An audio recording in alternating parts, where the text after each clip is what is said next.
RCA Victor, world leaders in radio, first in recorded music, and first in television, presents the Phil Harris Alice Faye Show.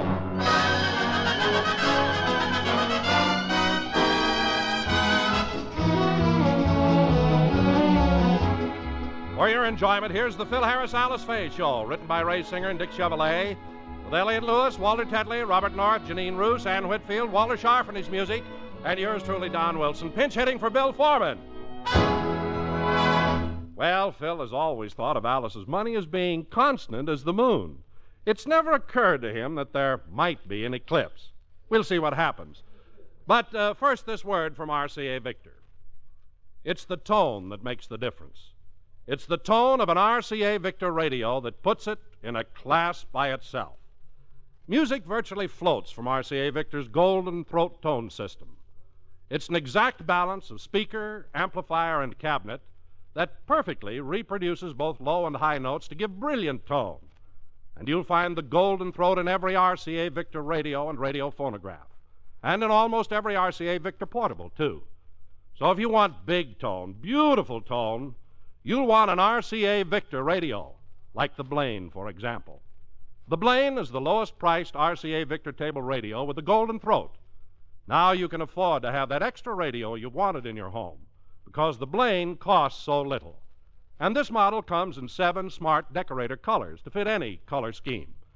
You cannot afford to miss this stylish new low-cost table radio, the RCA Victor Blaine. And now the stars of the RCA Victor program, Alice Faye and Phil Harris.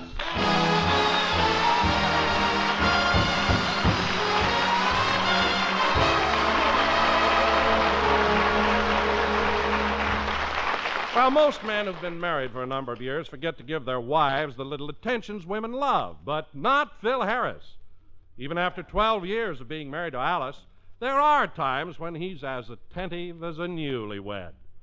Let's look in on one of Phil's affectionate moods. Alice, darling, when I gaze upon the delicacy of your feminine features, I realize that Mother Nature has outdone herself. First, she created the Grand Canyon, then Niagara Falls, and then you. And I know that you, her loveliest achievement, will not turn me down when I put the bite on you for $50.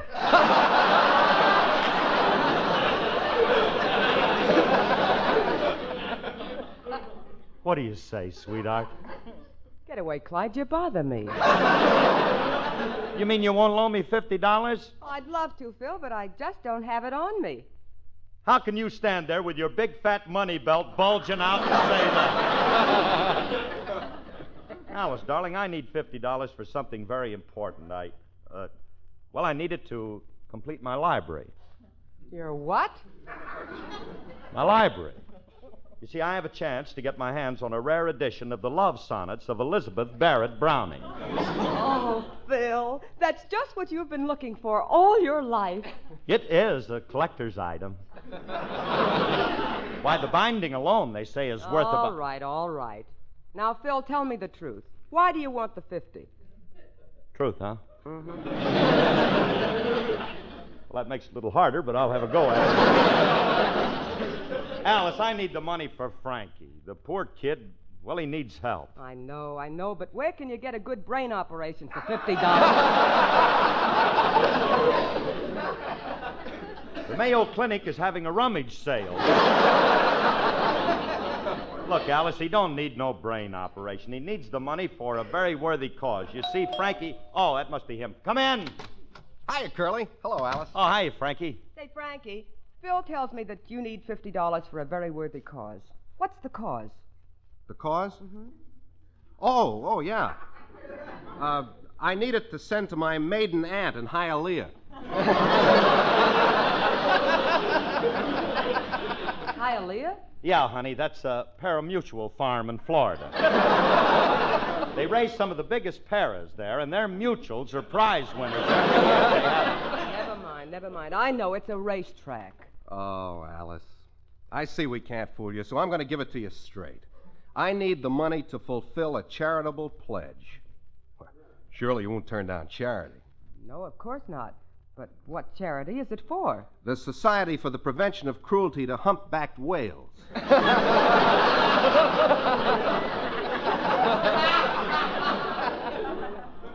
I don't think that's going to get it, Remling. Well, I got one more. Alice, would you back a scientific expedition to the albatross country to find... Oh, stop it, Frankie. Fellas, if you need the money, I'll lend it to you. Good. But first, I want to know what you want it for. What is this inquisition? Look, Alice, if you needed money and came to me, I wouldn't ask any questions. Would you give me the money? No, but I wouldn't ask any questions. Look, Alice, we might as well tell you. We need the 50 because our bill is overdue at the corner ice cream parlor. You two drank $50 worth of sodas? Yep. You'd be surprised how them bourbon phosphates add up.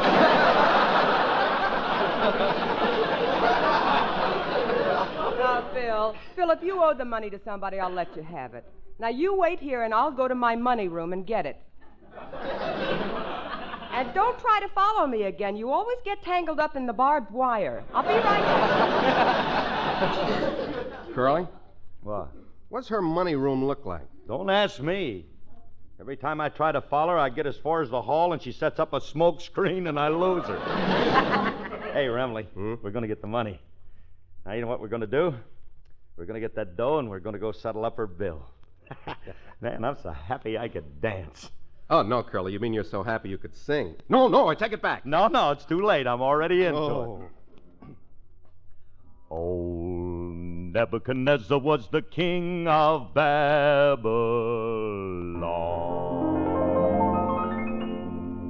Babylon.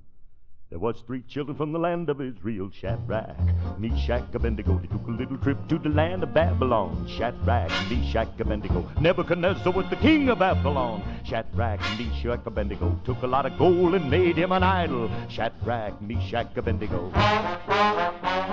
And he told everybody, when you hear the music of the cornet And the flute? and the harp, You must fall down and worship that idol. Shadrach, Meshach, Abednego. But the children of Israel would not bow down. Shadrach, Meshach, Abednego. You couldn't fool them with a golden idol. Shadrach, Meshach, Abednego. I said you couldn't fool them with a golden idol. Shadrach, Meshach, Abednego. King put the children in a fiery furnace. Shadrach, Meshach, Abednego. Then he heaped on the coals and the red-hot brimstone. Shadrach, Meshach, Abednego. 7 times hotter than it ought to be. Shadrach, And he burned up the soldiers the king had put there. Shadrach, Meshach, Abednego. But the Lord sent an angel with snowy white wings down in the middle of that furnace, talking to the children about the power of the gospel. Shadrach, Meshach, Abednego. Well, it couldn't even burn a hair on the head of old Shadrach. Meshach, Abednego laughing and talking while the fire was a-jumping. Shadrach, The Lord was on his side. Old Nebuchadnezzar called, "Hey there," when he saw the power of the Lord.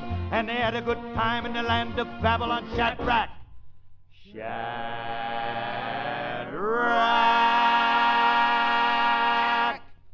Meshach,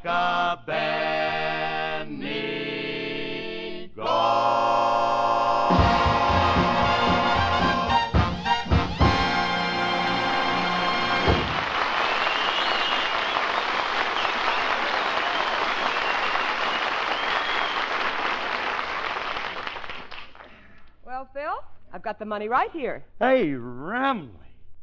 Ho! Get a load of that whole sheet of $10 bills. How come she gets it in sheets? Man, she's such a good customer, the government sends it to her in bulk. Oh, stop exaggerating, Phil. Now, let me have those scissors so I can cut off 5 of these $10 bills. Here you are. 10, Good 20, morning, everybody. 30. Philip, I'll thank you to take your cotton-picking hands off of my sister's money. Thank goodness I got here in time to foil this holdup. Well, it's not a holdup. I gave Phil $50 of my own free will. Alice, you can't lend $50 to a stranger. Well, what stranger? I'm married to him. He's your brother-in-law. Please, you know I never accepted this old Indian as my brother-in-law. Alice, I forbid you to give him any money. Now, Willie, this is none of your business. It's my money, and I'm going to give it to him. Here you are, Phil. Nah. Thanks, honey. Come on, Remley, let's go pay our bar bill. Yeah, okay. While we're there, we can start running up a new one. Yeah. See you later, Alice. Bye, Al. Alice, dear, when will you learn? You're always giving him money and you never get it back.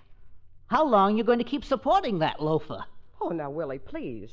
Why don't you get wise to yourself, sis? Philip only married you for your money. Why, I'll wager if you were to lose all your money, you'd lose Philip, too. That's not true, and I'm not going to stand here and listen to any more of this. Goodbye, Willie. But, Alice, I tell you, if he thought you lost your money, he... Thought she'd lost the money. Yes. Mm-hmm. If he found a letter from a stockbroker saying she was wiped out, I'll bet that would prove me right. All I have to do is get the right letterhead and start typing.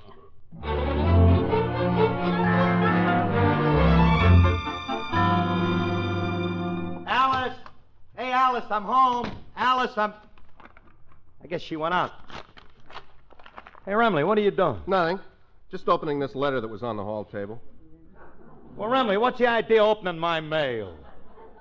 It's not your mail. It wasn't addressed to you. Oh. It's addressed to Alice.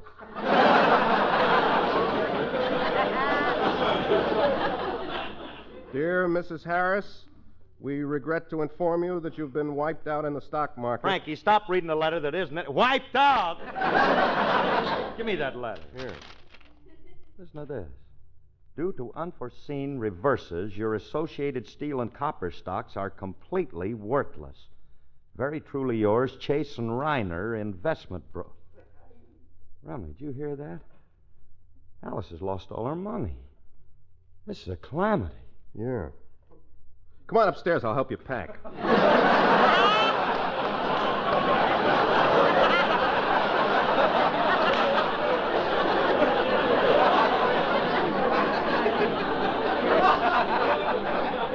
Pack? What do I want to pack for? Nothing to hold you here anymore. What are you talking about? I'm not leaving. Alice is my wife, and I'm sticking with her because I love her. How can you? There's nothing as unromantic as a broke blonde. Frankie, don't talk like that. If Alice is busted, I'm staying with her. Because now she needs me more than ever. Why? She don't know how to drive, and somebody's got to take her down to her relief check.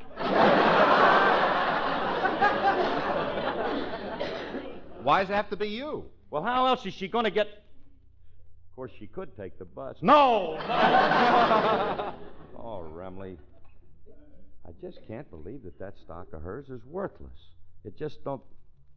I'm going to call her brokers and find out what happened. That won't be necessary, Philip. I just spoke to a broker, and he said a stock is no longer worth the paper it's printed on.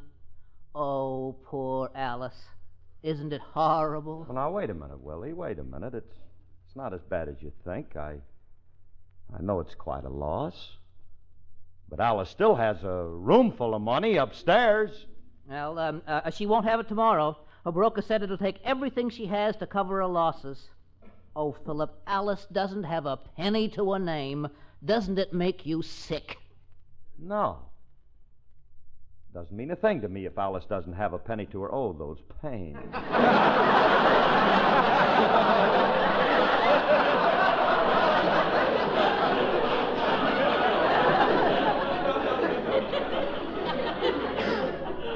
Willie?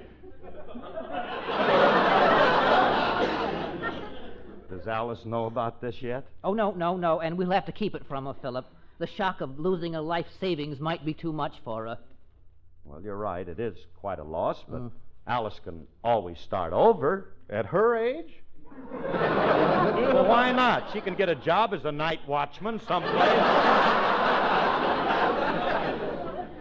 Well, Philip, now that Alice is broke, I suppose you'll be leaving, so goodbye. And I hope your next wife is a better businesswoman than Alice. I ain't leaving her.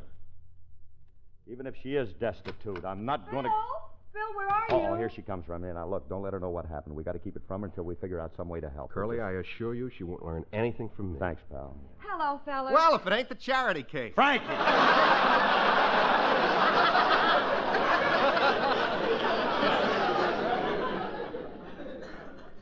Hey, Mom. Yeah. It's good to have you home. I missed you because I love you very much. What's the matter? Wasn't 50 enough? Now, look, honey, I'm serious, and I want you to know no matter what happens, you can always count on me to see you through. Well, thanks, dear. I need you right now. I took a cab home and I don't have any money with me. Lend me $1. Oh, of course, honey.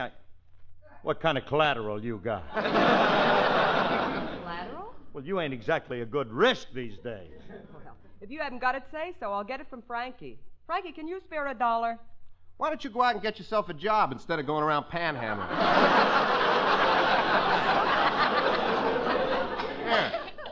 Here's a dime. Go out and get yourself a bowl of hot soup. And remember, get soup and not a bottle of cheap wine. You two cut this out. Come on now, cut it out. Phil, I need $1. Lend it to me. All right, honey, all right.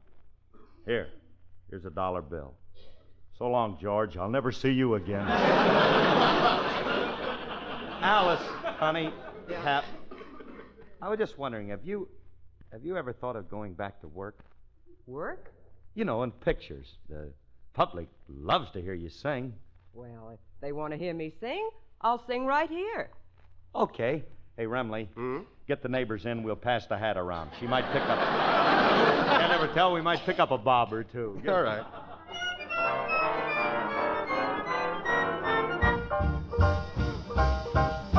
Oops, my heart went oops the moment that we met. My heart went oops, I never will forget. My heart turned hoops the moment that I met you. Oops, my feet went oops, I nearly took a spill. My knees went oops, they shook a bit until my head went oops, you mustn't let it get you. I was going for a very, what you call a solitary sort of stroll. Just a twiddling my thumbs when I heard a lot of drums begin to pound and roll. And oops, my heart went oops. I went into a spin of loop-the-loops. You must have thought me kin to nincompoop, the silly way I acted. Of course you couldn't know that you were so aglow and I was so attractive. But baby, take a bow. My heart is going oops right now. Whoops, there it goes. My heart goes flip-flop when it sees you. Whoops, my heart went oops the moment that we met. My heart went oops, I never will forget. My heart turned loops the moment that I met you. Oops, my heart went oops. It went into a spin of loop-the-loop. You must have thought me kin to nincompoops, the silly way I acted. Of course you couldn't know that you were so aglow and I was so attractive. But baby, take a bow. My heart is going oops right now. Whoops!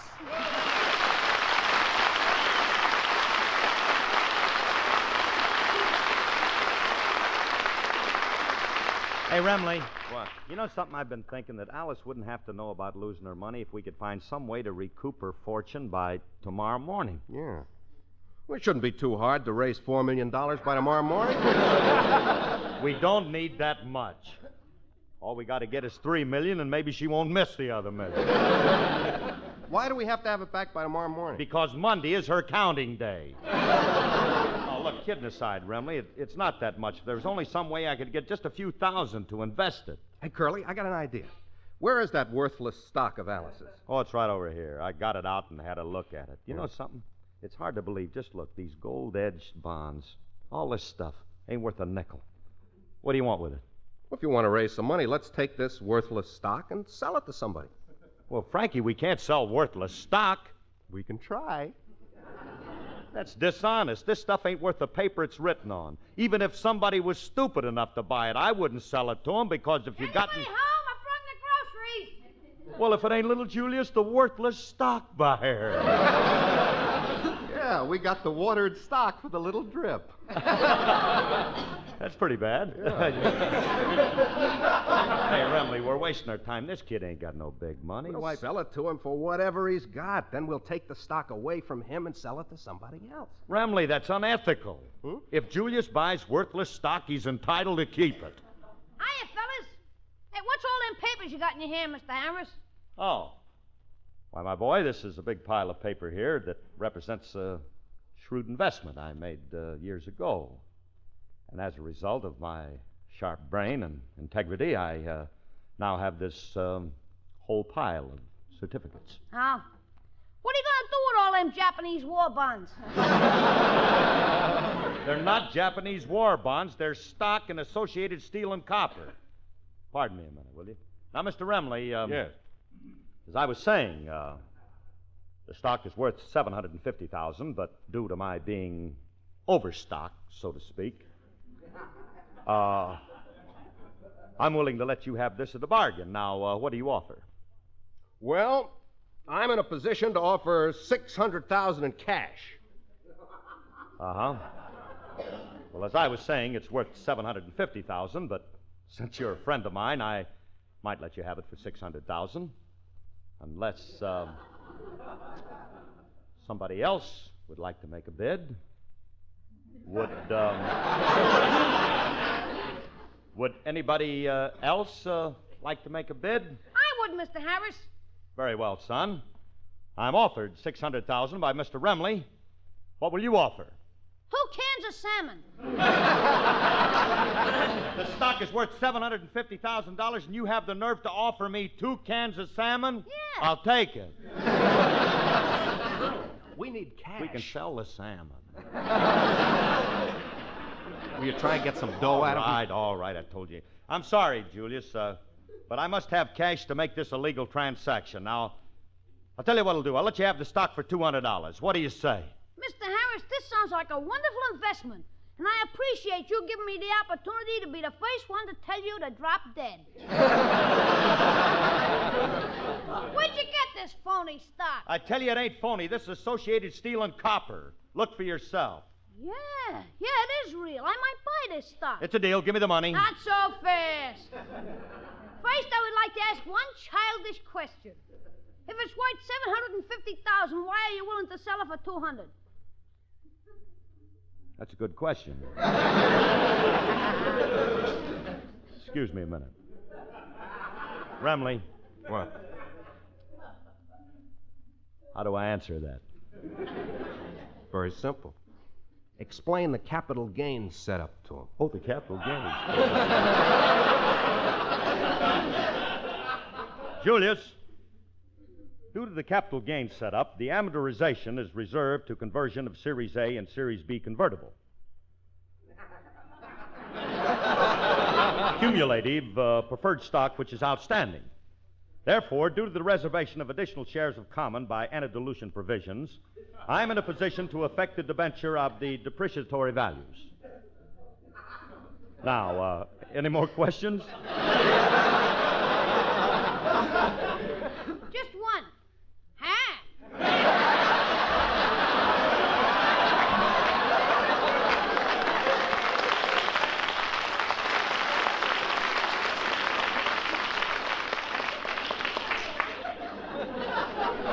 Julius. Look, Julius, what do you have to know? You can see the stock is genuine. Do you want to buy it or don't you? Well, I'd like to, but all I got on me is $20. Well, here's the stock. Give me the money. Hey, there you are. And you're now the owner of 50,000 shares of Associated Steel and Copper. Gee, I'm a big stock manipulator. Have a cigar, fellas. Oh, Phil, I have something to tell you. My stockbroker just No, not in called front and- of Julius, dear. He's too young. He wouldn't want to hear those things. Oh, but honey, I have wonderful news. My Associated Steel and Copper just went up another 5 points. Hey, that's great. You see, Julius, I told you the stock was, them pains are back.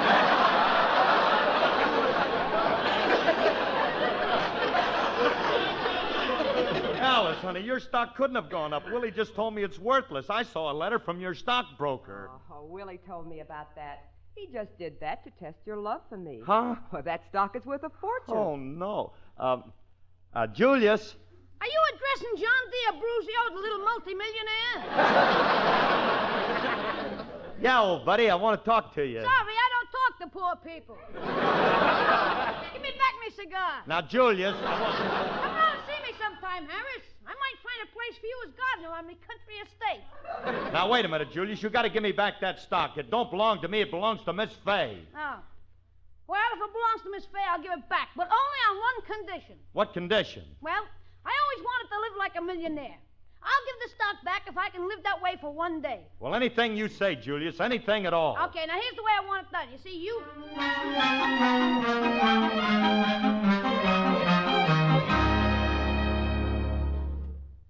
Is there anything else, Mr. Abruzio? Yes, Miss Faye, open 2 bottles of champagne. Oh, but Julius, you're too young to drink. I ain't gonna drink it. I'm just gonna soak me feet in it. This is the life. Oh, Renly, my man. Yes, sir. Keep that fan going. There's a fly on me caviar. And another thing. Where is that stuff I ordered from the market? I want... Anybody home? I brung the groceries.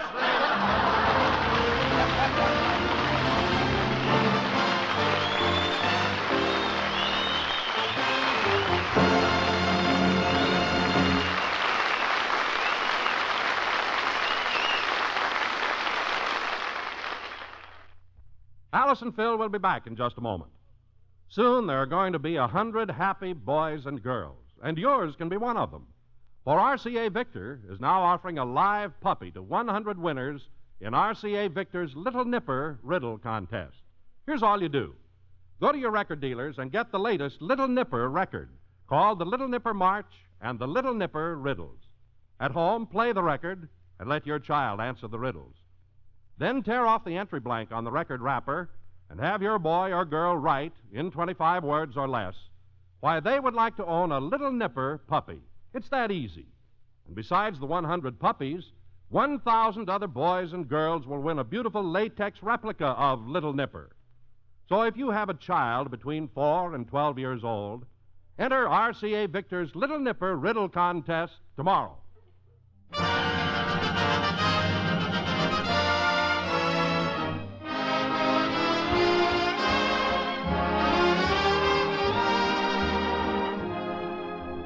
Folks, this is Phil again.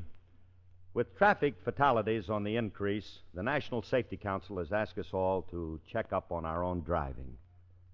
Exceeding speed limits, beating stoplights, driving with poor brakes or bad tires is gambling with life itself. That's a pretty rough gamble when it's your life.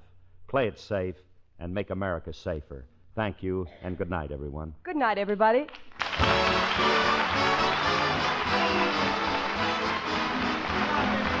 This program is produced and directed by Paul Phillips. The part of Frankie was played by Elliot Lewis, and the part of Julius by Walter Tetley. Remember, whether you're buying a television set, a radio, a Victrola, phonograph, or records, put your faith in the cornerstone of American home entertainment for 3 generations, RCA Victor, world leader in radio, first in television. Thanks, Don, for being with us.